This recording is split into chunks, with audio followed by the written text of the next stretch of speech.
मंदोदरी हृदय कर चिंता, भयौ कंत पर विधि विपरीता। मंदोदरी हृदय में चिंता करने लगी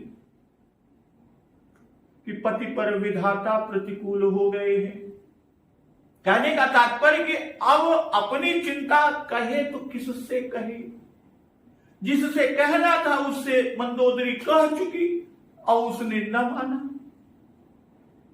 तब यह निश्चय किया कि विधाता ही रावण के मेरे पति के विपरीत है, अब वह न बचेगा। इसलिए उसे अपने अहिवात की चिंता हुई।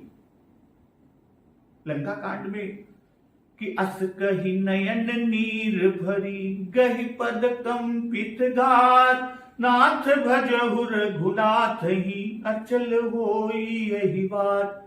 और ठीक इसी तरह उल्लेख है कि यस विचार सुन प्राणपति, प्रभु सन बैरु बिहाई, प्रीति करहु रघुबीर पद, मम ही बात न जाय।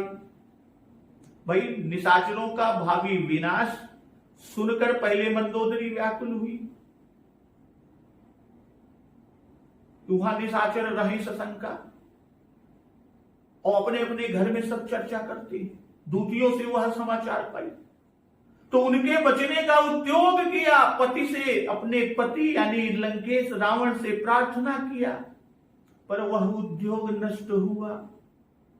तब वह चिंता करने लगी। कौन? मंदोदरी चिंता करने लगी कि पहले निशाचरों के बचने की चिंता थी, अभी तक तो लंका के निशाचरों के बचने की चिंता हुई, अब पति के बचने की चिंता।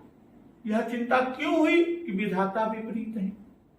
भाई रावण के अभिमान युक्त वचनों से मंदोदरी ने यह जान लिया कि रावण काल के वश है। काल विवश मन उपजन बोधा। भाई पहले भलाई होने का उपाय कहा, पठवो कंतनु चहु भलाई। जब उपदेश न माना तब भलाई से निराश हुई कि विधि विपरीत भलाई नहीं। और इधर रावण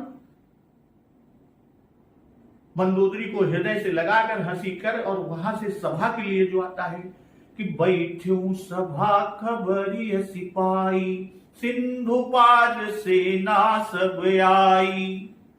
सभा में जाकर जब रावण बैठता है तब उसे यह खबर मिलती है, यह सूचना होती है, दूत सूचित करते हैं कि समस्त वानरी सेना समुद्र के उस पार आई है।